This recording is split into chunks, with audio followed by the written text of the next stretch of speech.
Hello there, welcome to the Football Bloc. My name is Brandon, and today we are going to look ahead to the quarterfinals of the 2022 World Cup, and I'm going to give you my prediction for who's going to go through. If that sounds interesting, then let's hop right into it.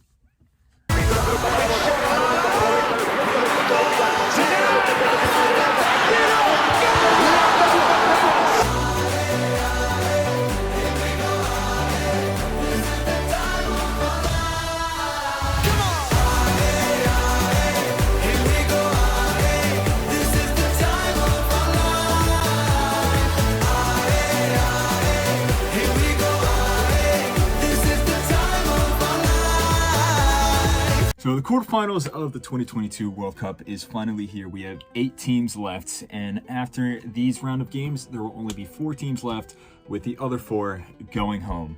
It has been a crazy run. We are at the business end of the tournament now.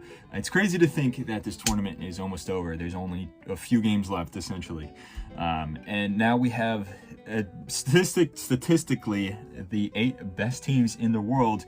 And, we are set in for some wonderful matchups. I think all the big teams have shown up for the most part, and all these teams have been playing well.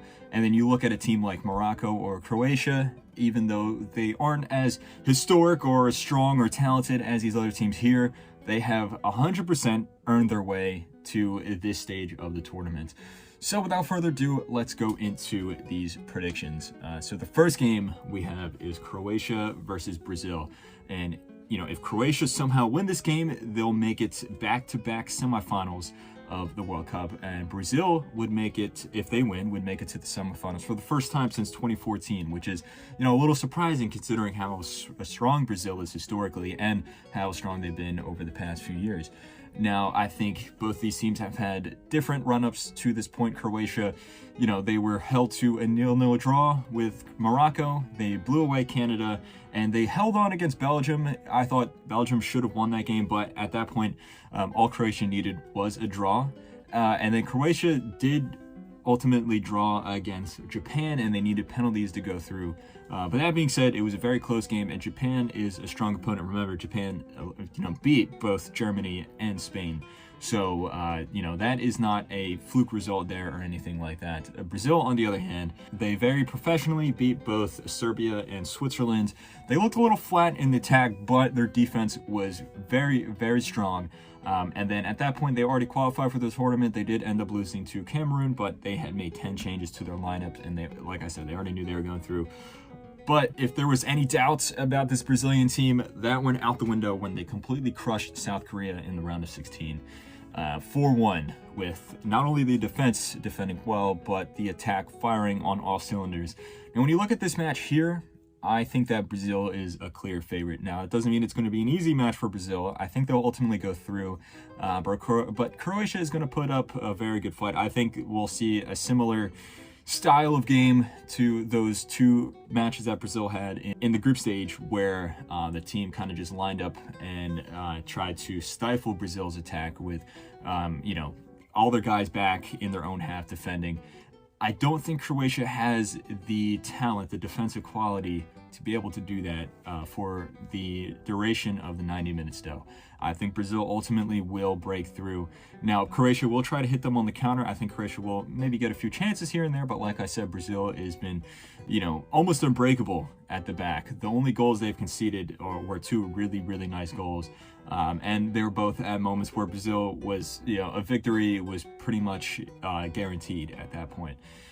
So I'm going to say Brazil go through 2-0 winners. I'm going to say another goal from Neymar and, maybe a goal from Vinicius, I'm going to say.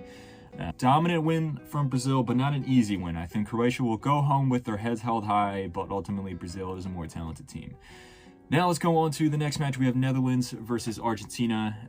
I think this is a much more equal match. I think that Argentina is slightly more of the favorite going into this, but it is very, very equal between these 2 teams. Netherlands, they topped their groups. They beat Senegal 2-0. They tied Ecuador and then they beat Qatar. Now, the Qatar game, at that point, they pretty much had guaranteed their passage to the round of 16, and their victory was not in doubt there. However, they did look, not that convincing against Senegal and Ecuador. In fact, they drew Ecuador, and I thought Ecuador probably should have won that game. And then I would say, if you look at the round of 16 matchup between the USA, I thought, Van Gaal completely outcoached the USA's coach, Greg Berhalter. No surprise there, but the Netherlands, they did look a little weak at times. Compare that to Argentina. Argentina surprisingly lost their first game against Saudi Arabia. I did think they did get a little unlucky in that, but ultimately Saudi Arabia was able to upset them and shock the world by beating them 2-1. Argentina rebounded, though. They were able to beat Mexico and Poland pretty convincingly, although it did look a little shaky at times against Mexico. And then, even though it looked close on paper, Argentina eliminated Australia in the round of 16, 2-1. Compare that to this match, I think that the Netherlands, I don't think that they'll be able to play the same style of play that they've been playing against all their previous teams. Argentina is the strongest opponent that they're going to play by far. Similarly, on the other hand, the Netherlands will be the strongest opponent that Argentina has faced up until this point. But I don't think that they necessarily need to change their style of play. They just need to continue doing what they're doing. I think Argentina is growing throughout this tournament. Each game, they look better. And I'm going to say that Argentina opened the score here. And I think that they're going to dominate the first half. But then the Dutch are going to fight their way into the second half. And they're going to equalize. But late into the match, Messi's going to have one of his magical moments, and then I think that's going to be it for Argentina. I think that they're going to come away 3-1 winners. It's not going to be a blowout score. It's going to be a close game, but ultimately I think Argentina are just more talented. And the Messi factor, of course, you can never count out the Messi factor. Next up, we have Morocco versus Portugal, somewhat an Iberian derby in some ways. If you look at these two teams, they've had very different runs up to this point. Morocco, they tied Croatia. They defeated Belgium in a statement win there, and then they defeated Canada, who are already eliminated. But where Morocco completely shocked the world yet again is where they eliminated Spain on penalties, deservedly so. I thought that defensively, Morocco is the best team of the tournament so far. They've only conceded one goal up to this point. That was an own goal against Canada. Portugal, on the other hand, it's been up and down of a tournament for them. They beat Ghana in the opening match, but they did concede 2 goals to them. And then I thought they had a very good win against Uruguay. But then in their final game of the group stage, they did lose 2-1 to Korea. Now, granted, they were already going through. They did make a few changes, but still, I thought the way that they got defeated by Korea was cause for concern. However, they made some changes to the lineup. They put Ronaldo on the bench, and they transformed him into a super sub. They completely blew Switzerland out of the water 6-1. I think Portugal, if they keep up that form, there's nothing stopping them from winning the World Cup, essentially. Like they look like they're in amazing flying form. Now, that'll be interesting to see how they line up against Morocco, and it'll be interesting to see how Morocco looks to stifle that Portuguese offense. I think this game, obviously, is going to be a lot closer than Portugal's last game. However, Portugal look a lot more clinical up top than Spain do. Spain were able to hold on to the ball, and they had so many chances, but they didn't have any clear chances, and the clear chances that they did have, they weren't able to put away. They lack a clinical striker. They lack just a focal point to their attack, where Portugal have multiple talented strikers, multiple focal points of their attack. And I ultimately think that Portugal is just narrowly going to go through. I'm going to say 1-0 to Portugal. I think it's going to be a goal late in the second half, maybe even extra time. I think it's going to be maybe a penalty or a set-piece goal, something like that. Morocco is going to go home with their heads held high. Portugal is going to do Spain a solid. They're going to do their neighbors a solid by eliminating Morocco, but it's not going to be easy. And like I said, this will be a historic run for Morocco. Now, obviously anything could happen. It would be crazy to see them go through the semifinals, but I ultimately think that Portugal is just going to edge us out. Now we have our final quarterfinal and probably the most anticipated match here. We have England versus France, historical rivalry, and both of these teams go into this match in flying form.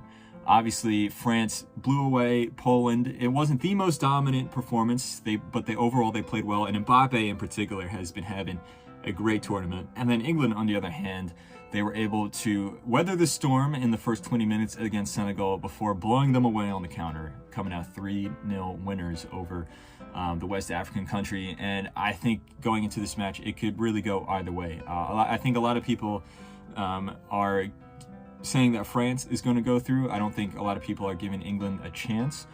I think it really could go either way. I think this game is going to be really close because as good as France has been going forward, they've had some, deficiencies at the back. They have yet to keep a single clean sheet.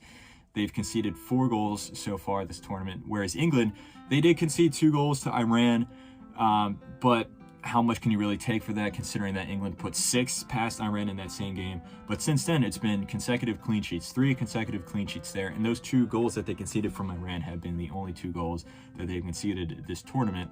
If not for Morocco and probably Brazil, I would say England have had the best defense so far. That being said, they do concede a few chances here and there, but Pickford has been clinical in goal. So this match here, I think it's going to be really, really tight. I think Kyle Walker versus Kylian Mbappe is going to be a matchup to look out for, as well as Tchouaméni on Harry Kane. And I think Harry Kane has been having a really good tournament as well. Like I said, I think this match can go either way, but I'm going to give the slight edge to France just because of Mbappe. If not for Mbappe, I would say probably England would edge us out because of their defense, but you can't look past Mbappe. I'm going to say that I think in the first half it's going to be tied 1-1. I think, maybe Harry Kane's going to grab a goal. Maybe Giroud scores another. But then in the second half, Mbappe, who's been clutch this tournament, is going to score to put France ahead. And then ultimately France will hold on to that lead and France will go through to the semifinals. So overall, my predictions are that Brazil and Argentina will go through, and Portugal and France will be going through on the other side of the bracket. Let me know what you think. Let me know, do you agree or disagree? Do you think Morocco can upset Portugal and be the first African country to make it to the semifinals? Do you think Croatia can upset Brazil and, make back-to-back quarterfinals or semifinals? Do you think that Netherlands can defeat Argentina? I don't think Netherlands has been that convincing, but do you think that this is where they'll show up? Do you think that the Argentina has, too many problems at the back? Or do you think that, France is going to fall short against England? Do you think that their defensive incapabilities is going to be exposed here by England? Let me know what you think. Make sure to put all your thoughts in the comments below. Don't forget to like, comment, and subscribe. But anyway, guys, my name is Brandon. This has been the Football Bloc. Hope you guys have a nice rest of your night.